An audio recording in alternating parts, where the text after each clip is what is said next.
Welcome, Madam Mayor.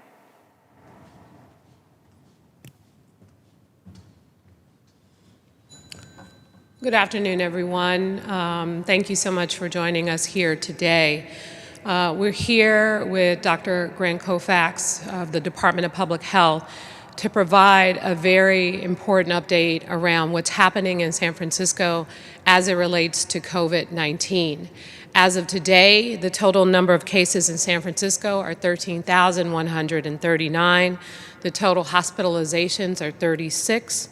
Sadly, the total number of deaths have reached 151, and we are seeing over 5,000, almost 6,000 tests per day.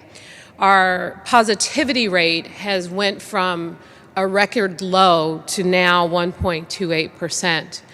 And what does all this mean? We are seeing an uptick. 2 weeks ago, we put a pause on our reopening efforts, and we made it clear to the people of San Francisco that we are seeing the number of cases increase, and we should be concerned. We had plans. We had plans to not only continue our reopening efforts, but we had plans to really expand so many services, so many businesses, and a number of other things. And sadly, 2 weeks ago, we knew we were possibly headed in this direction. And sadly, what we're seeing now today is put us in a situation that we have to take a moment and to recognize that there is a problem.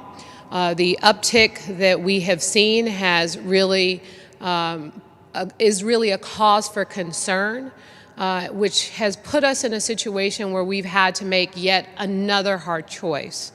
San Francisco has been praised over the past couple of months around the number of cases, our testing capacity, and what we've been doing here locally, our positivity rate, and having the lowest number of deaths of any major city in the country. But that's only because many of you have been very cooperative and have supported the efforts that we've put forward. And unfortunately, we've been in this for a long time now, and people are tired. And so people have gotten complacent. And as a result, because of behavior, we're seeing an uptick. And as a result of that uptick, it has forced our city to make some very, very hard decisions, and not just pause the reopening efforts, but to, in fact, roll back some of the gains that we have made. So sadly, beginning the end of the day Friday, we will need to eliminate indoor dining. We will need to reduce capacity at gyms and movie theaters. We will be putting a pause on opening additional high schools. And so there are a number of things that, unfortunately, we will now need to do as a result of this. And Dr. Koufax will talk a little bit more about what that entails and the numbers specifically, and why we are at a place where we are doing something that I wish we didn't have to do. Because I understand that, especially as the weather gets colder and it's the holiday season, and as people are starting to hire back their employees and purchase food and get prepared, that this is having a tremendous impact on so many businesses, and in particular the restaurant industry in San Francisco. I understand that, people want to get back to school, and in fact, we're not providing any rollbacks on any elementary or any middle schools, because what we know about high schools, unfortunately, is the transmission rate is similar to adults, which is why we need to put a pause on reopening high schools. But it doesn't mean we shouldn't continue to move forward and make sure that we get our elementary and our middle schools open as soon as possible. And our Department of Public Health continues to stand ready to work with our public and private school systems to do just that. In fact, today we know that the Board of Education has plans to vote on a resolution to get our schools back open sooner rather than later. We are supported and we are committed as a city to continue to work with them to do just that. This concern that we have around this uptick does not mean that we can't still move in a direction to get our schools open sooner rather than later. We also know, again, that so many of our businesses are struggling, and even though the city has provided relief in so many ways, we can't do it alone. Just recently, we put out some information around providing some additional support for our restaurants, $2.5 million in fee and tax waivers, $1 million in grants to help restaurants create a shared space programs to support outdoor dining, and we're directing part of the recently announced $3.5 million in zero-interest SF help loans towards low and moderate income residents. We know that more is needed. We can't do it alone. This is why I wholeheartedly support the Restaurant Act, HR 7197, which will establish $120 billion to support restaurants in this country. We definitely need to do more, but the fact is the virus is spreading, and we have to make the hard decisions. The good news is that we have a new president and a new vice president. And we also know that we just heard the good news yesterday that we've made progress on the vaccine.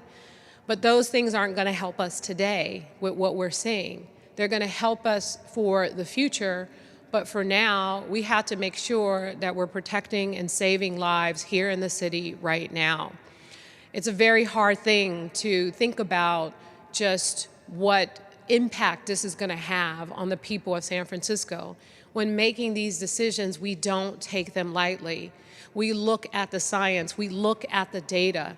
We think about every single restaurant and every single school and every single business that has not collected any revenue whatsoever since this pandemic began. We understand the challenges that exist, and it's why we've continued to revamp our Jobs Now program to help pay for workers. It's why we've provided some additional resources in every way possible and deferred and even waived city fees. And we will do what we can to do as much as we can. And as I said, we can't do it alone. We're going to be counting on the decisions made in Washington to provide some additional support that could help put us in a better place. But for now, we have to do what's necessary to protect the people of San Francisco. And so when there are people who are out and not wearing their mask and not following the public health orders and doing things that sadly spreads the virus, then it causes us additional delays on our reopening efforts. When I think about what's been happening as it relates to the virus, we know that in the past we talk about the disproportionate impact specifically on the Latino community. We made a record $28 million investment to try and curb that. And the good news is we're seeing the numbers change slightly. So what we are seeing is neighborhoods that traditionally were not impacted by the virus. We're starting to see neighborhoods where people are hanging out at some of the bars and some of the places, and we're also seeing the mask come off and people who are getting comfortable and complacent. This virus definitely reacts to behavior that does not follow the suggested public health guidelines around mask wearing and social distancing. And so we know that we're going to have to change our behavior as we come upon the holiday season. We know people are going to want to get together, families and friends, and it's a little bit colder outside, so people are going to want to be indoors. And so we're going to have to think about how that's going to impact this virus and its ability to move around. The hard choices that we make now will help make things better for us in the future. It will get our city open. It will get our businesses open. It will get our kids back in school faster. So we have to continue to make the hard choices. I know that the people of this city are tired of me asking so much of you, time and time again. I've come out here and have asked you to do things that have made it very, very difficult for you in your life, whether it's taking care of your children, your elderly parent, or even going to work. But we need everyone's cooperation. We need everyone's support. We know this has not been easy. It's not been easy for so many people for so long, and we didn't think we'd be in the midst of a pandemic as long as we are. We're seeing in places like Europe where they've had to roll back their reopening efforts. We're seeing upticks all over the country, so it's not just San Francisco. And the reason why we've had better results is because we acted on data quickly. We made the hard decisions. And we did what was necessary to protect people. And so many of you have been understanding and you've cooperated. So I want to thank you for doing that, but we are asking for a lot more, I know. And as we approach the holiday season, we need everyone to be mindful as to what is at stake. Making a decision to support opening a business and then asking that business to close, it is heartbreaking. It is very, very unfortunate, but it is necessary. And the way that we make sure that this does not continue to happen is if we realize that the possibility of rolling back even more could happen if we don't change our behavior. So sadly, we are at a different place, but I'm still hopeful about the future. I'm hopeful because we're going to have a president and vice president who is already working on the COVID response and a national response around wearing masks and doing what's necessary in order to get this country through this, because even if San Francisco is doing well, it means nothing if everyone else isn't. When we think about this holiday season and people traveling and moving around more, that potentially could spread the virus. So we're asking people not to do unnecessary traveling at this time, because we really want to get this under control so that next year we're able to do exactly what we love to do during the holiday season, and that is celebrate with one another. We're asking for a lot to sacrifice so that we can get back to life as we know it. This is hard, yes, but it's necessary, and I want to thank you again for your cooperation and understanding. It is really tough to put a pause and to hold back on some of the things that we're going to need to hold back on, but it's necessary. And I hope the people of the city understand how hard this is for me to do, especially for businesses, especially for moving forward with some of the things that people were truly not only looking forward to and preparing for, but things that folks have spent money in order to prepare, and the losses related to those expenses. Those things do not go unnoticed, and we are going to do everything we can to be as supportive as we can as a city to make sure that we continue to uplift and to support our businesses and our communities and our schools and our families. It is a hard, long road, but we're going to get through this. A vaccine is inevitable, but it's not here yet. So please, thank you for your patience and your understanding, and at this time to provide clarity around the data and what it means, and to provide details specifically around what will open and what will be paused for now. The Director of the Department of Public Health, Dr. Grant Colfax.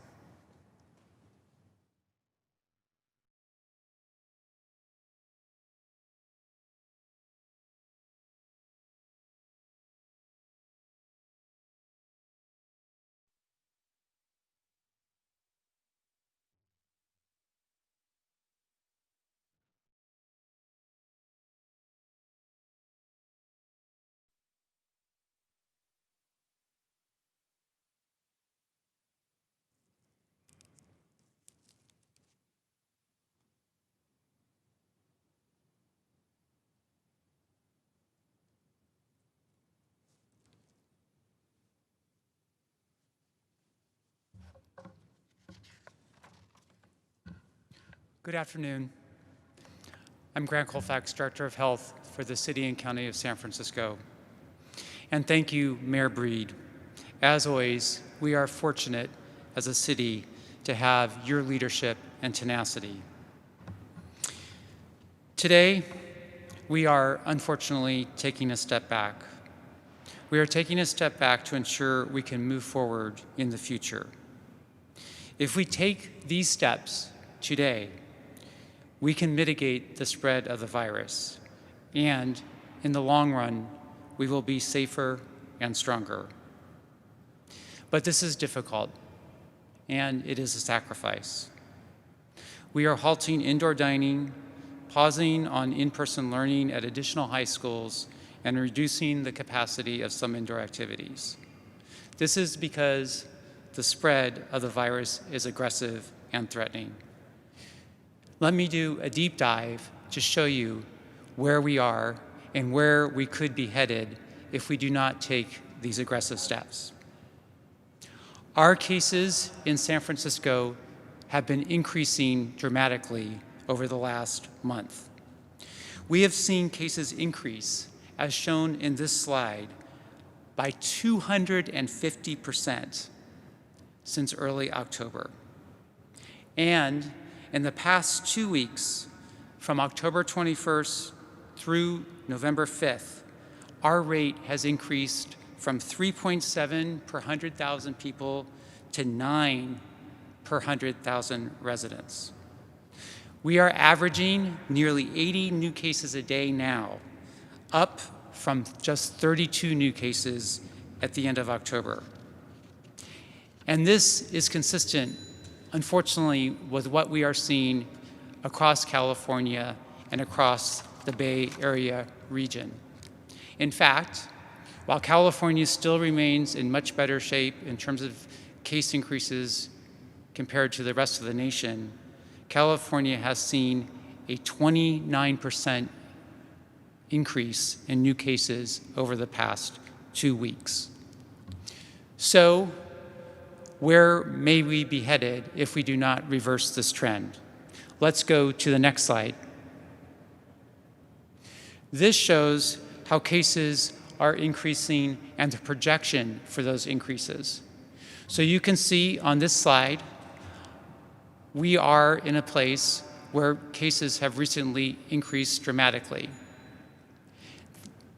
Our reproductive rate of the virus, that rate at which the virus is increasing and spreading through our community, has increased above 1, meaning cases will continue to increase dramatically in the future.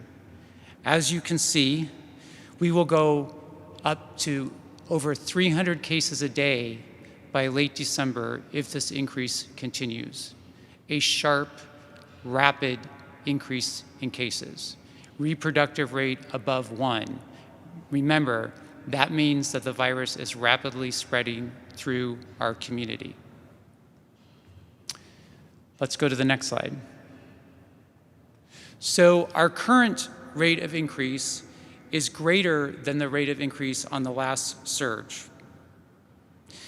This suggests much broader virus transmission and has the potential to be explosive.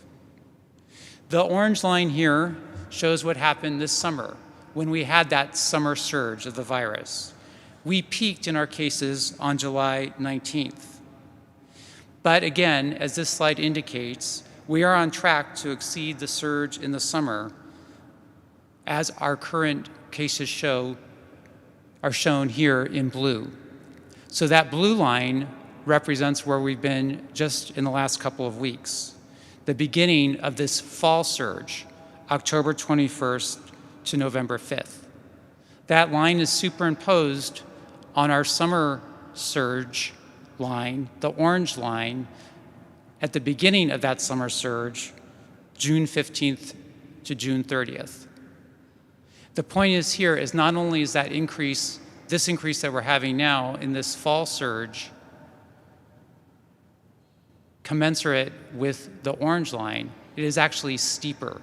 The rate is increasing even higher. This suggests that if we do not turn this around, our fall surge will exceed our summer surge. If we stay on our current course of activities, if we do not pause and we do not reverse, it is entirely plausible that we will face a situation where our healthcare system could become overwhelmed and reverse the current progress that we've made all these many months.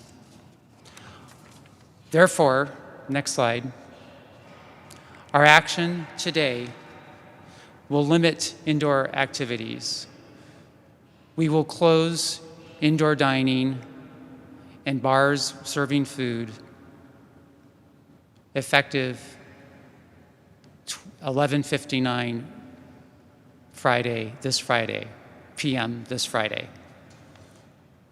We will also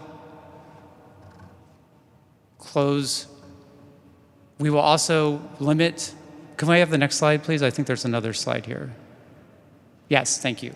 We will also pause the opening of additional high school and reduce capacity of fitness centers and movie theaters. Schools that are currently open will be allowed to stay open, and elementary schools and middle schools will continue to open. But for high schools that have not opened at this time, we will put a pause to see what happens in the near future to this increase in cases. We will again be watching the data, assessing day by day to determine our next steps in possible reopening or even a further restriction of activities. I also wanted to discuss the holiday season, which is quickly approaching. And we need to remember that the virus is not only still with us, but there is more around than ever before. The virus, unfortunately, has no boundaries, no limits, and unfortunately, it certainly does not have a holiday schedule. Today's announcement goes a long way in making sure that we will have a much healthier holiday season. As we move into these holiday months, we are maintaining our focus on our hospital capacity and ensuring San Franciscans can receive the care they need during this holiday season. And we want to do everything we can to avoid reinstating a shelter-in-place order that would unfortunately shut our city down for the holidays. And even if we beat back the rapid and aggressive spread of COVID-19 that is currently racing through our city, we must continue to act with caution and diligence during this holiday season. This means following the principles and guidelines I have been sharing with all of you since the beginning of the COVID-19 response. And I know that believe me, I know that these messages can feel repetitive, but they continue to remain the most important tools we have to beat back the virus. We know how to beat back this virus, San Francisco. We've done it twice. Let's come together, dig deeper, and do it a third time.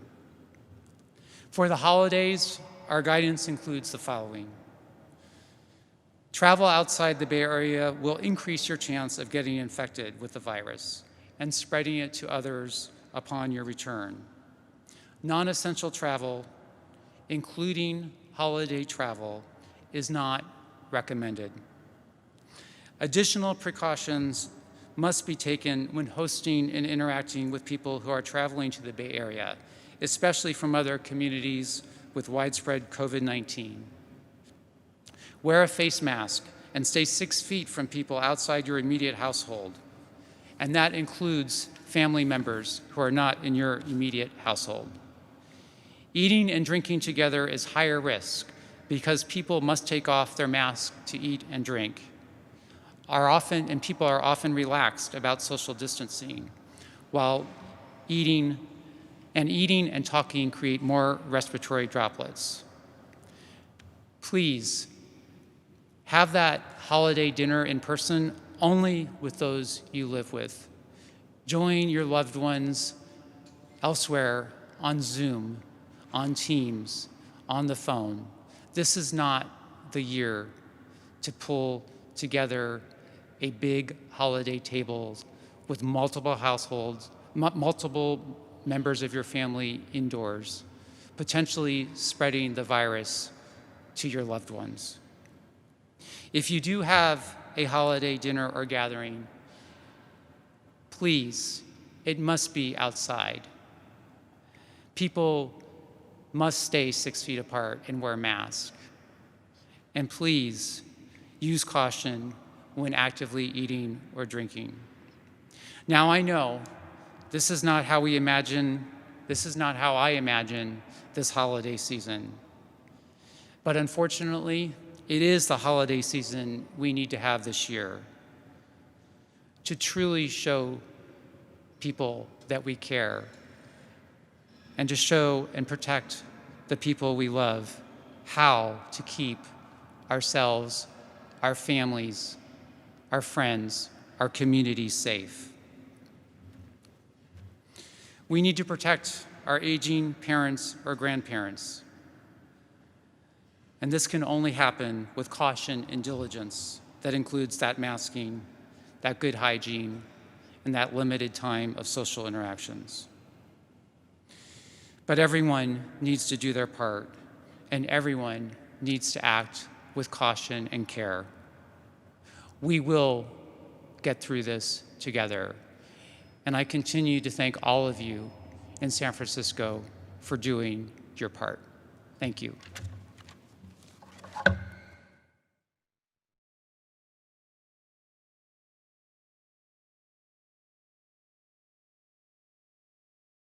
this time, we have a few health-related questions for you when you are ready.